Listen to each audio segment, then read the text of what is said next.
గుట్టెక్కలేనమ్మంటే స్వర్గానికి ఎక్కిందంట. మీలాంటి వాళ్ళే ఈ కథలు. ప్రధానమంత్రిని రిక్వెస్ట్ చేస్తున్నాం, అమిత్ షా గారిని కాళ్ళు పట్టుకుంటున్నాం. దేనికి? పవన్ అందియే అని. పవన్ ఎందుకు? ఎందుకు చాక్లెట్లు బిస్కెట్లు పెట్టడానికి పవన్ కళ్యాణ్ దేనికి? పవన్ కళ్యాణ్ వీళ్ళు పేరు పెట్టించవయా అమరావతి అని.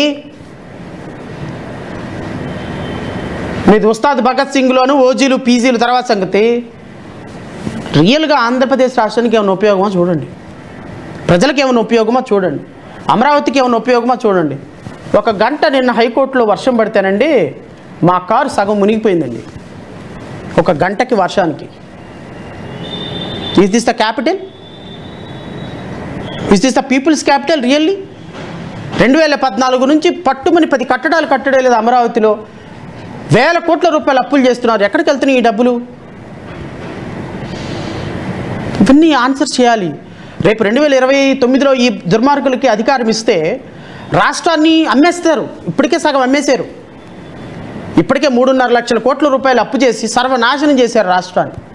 ఇంకా ఈ రాష్ట్రంలో ఇంకా ఇంకా ఇంకా మరి బతకటానికి బతుకుండదు.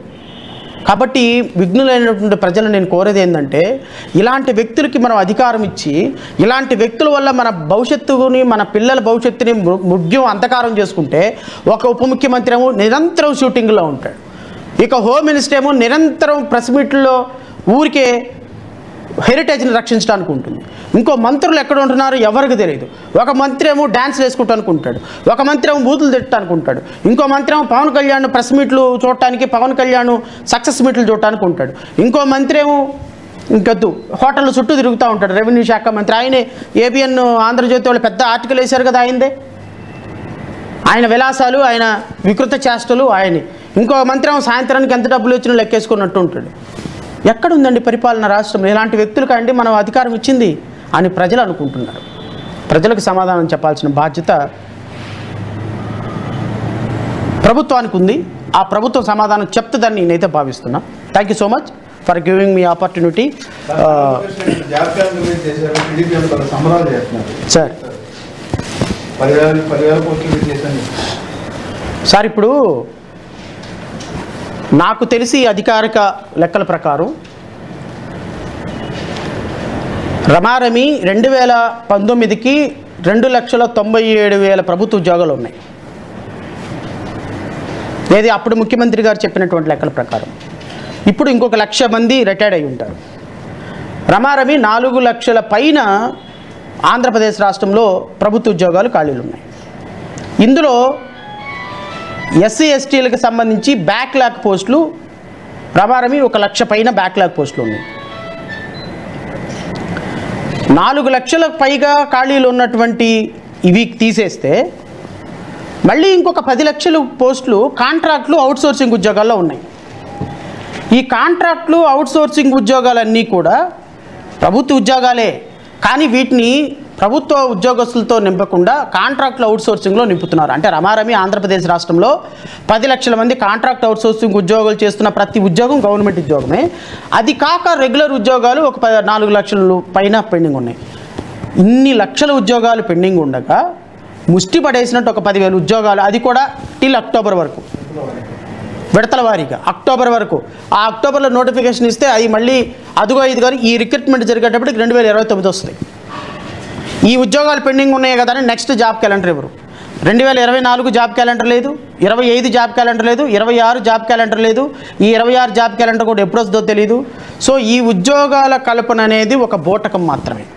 10,000 ఉద్యోగాలు ఏ కోపరండి? 46 లక్షల మంది నిరుపేదలు బిడ్డలు వెయిట్ చేస్తున్నారు. నేనేమంటానంటే మీరు ఈ 15 లక్షల ప్రైవేటు ఏదైతే అవుట్సోర్సింగ్ కాంట్రాక్ట్లో ఉందో అన్నీ రెగ్యులరైజ్ చేయాలి. నెంబర్ 2, ఈ 4 లక్షల ఉద్యోగాలు ఏదైతే ప్రభుత్వ ఉద్యోగాలు రియల్గా ఇప్పుడు ఖాళీ ఉన్నాయో అవన్నీ ఫిల్ చేస్తే అప్పుడు మేము ఒప్పుకుంటాం.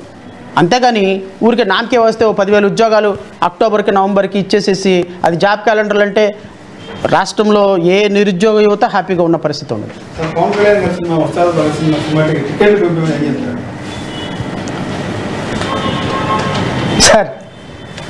సరే ఎనివే ఇర్రెలవెంట్ అయినా కూడా నేను చెప్తా.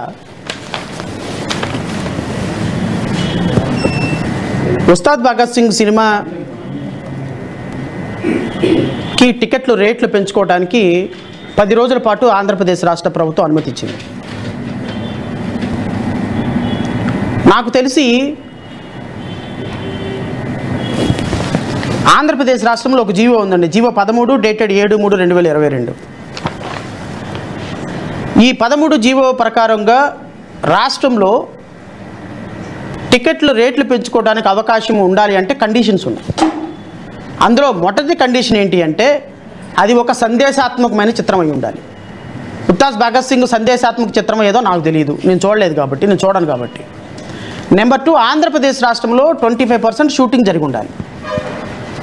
ఉస్తాద్ భగత్ సింగ్ షూటింగ్ ఆంధ్రప్రదేశ్ రాష్ట్రంలో జరిగిందండి? ఒక్కరోజైనా జరిగిందా? ఒక్క పూట జరిగిందా? మరి టికెట్ల రేట్లు పెంచుకునే అవకాశం ఆ సినిమాకి ఎట్లా ఇస్తారు ఆంధ్రప్రదేశ్ రాష్ట్ర ప్రభుత్వం? నేను చదువుతాయేనండి. Condition: the government will notify separate rates for a period of 10 days from the date of first release on the case-to-case basis, subject to condition that at least 20% of the shooting should be done in the state of Andhra Pradesh. టికెట్లు రేట్లు పెంచుకునేటువంటి అవకాశము కేవలం ఈ రాష్ట్రంలో shooting 20% shooting జరిగినటువంటి సినిమాలకు మాత్రమే ఇవ్వాలి. అవి సందేశాత్మకమైన చిత్రాలు, ఆర్ట్ చిత్రాలు అయి ఉండాలి. ప్రభుత్వం ఇది ఇచ్చేశారు. ఇప్పుడు ఇది ఇచ్చింది ఎవరు? Kumar Vishwajit, principal secretary to government. Home department principal secretary ఇచ్చాడు. ఇప్పుడు నేనేమంటానంటే ఈ కండిషన్ వైలేట్ చేసి ఇచ్చావు కాబట్టి దీంట్లో యూ యాక్టెడ్ బియాండ్ కెపాసిటీ. రేపొద్దున ఈ ఐపీఎస్ ఆఫీసర్ని కూడా లోపలేస్తాం. ఎందుకు అంటే ఈ డబ్బులు తీసుకొని వీళ్ళ దగ్గర, పవన్ కళ్యాణ్ దగ్గర డబ్బులు తీసుకొని ఈ విధంగా మీరు ఐపీఎస్ ఆఫీసర్ అయ్యి ఉండి మీ యొక్క ప్రిన్సిపల్ సెక్రటరీ పోస్టుని బయాస్డ్గా వాడారనేది మా ఎలిగేషన్. ఆల్రెడీ హైకోర్టులో కేసు ఉంది. ఆ కేసు రేపుగాతే సంవత్సరం తర్వాతనే డిస్పోజ్ అవుతుంది. దీన్ని బేస్ చేసుకుని ఐపీఎస్ ఆఫీసర్ని బుక్ చేయక మానం. దీనివల్ల ప్రజలకు ఉపయోగం ఏంటుంది చెప్పండి సార్? ఆంధ్రప్రదేశ్ రాష్ట్రానికి ₹1 వచ్చిందా? యువతకు ₹1 వచ్చిందా? ఆంధ్రప్రదేశ్ రాష్ట్రానికి ఒక పరిశ్రమ వచ్చిందా? ఆంధ్రప్రదేశ్ రాష్ట్రానికి ఒక కేంద్రం నిధులు ఏమైనా వచ్చిందా? నువ్వు బాగుపడతావు, నీ నిర్మాత బాగుపడతాడు. ఈ టికెట్లు పెంచుకున్నందువల్ల రాష్ట్రానికి ఏం ఉపయోగం లేదు సార్. మీరు మీ జీవితాలు, మీ కుటుంబాలు బాగుపడితే పవన్ కళ్యాణ్ ఇంకో బెంచ్ కారు కొనుక్కుంటాడు, ఇంకో 100 కోట్లు పెట్టి ఇంకో ఫ్లాట్ కొనుక్కుంటాడు, లేదంటే వాళ్ళ నిర్మాత డైరెక్టర్. ఆంధ్రప్రదేశ్ రాష్ట్ర యువతకైతే ఏం రాదు కదా. రాష్ట్ర ప్రభుత్వం ఇలాంటి వాటి మీద కాన్సన్ట్రేషన్ చేసి రాష్ట్ర ప్రభుత్వ ఖజానాన్ని వాడటం అనేది అత్యంత దుర్మార్గం. Anyway they will face consequences.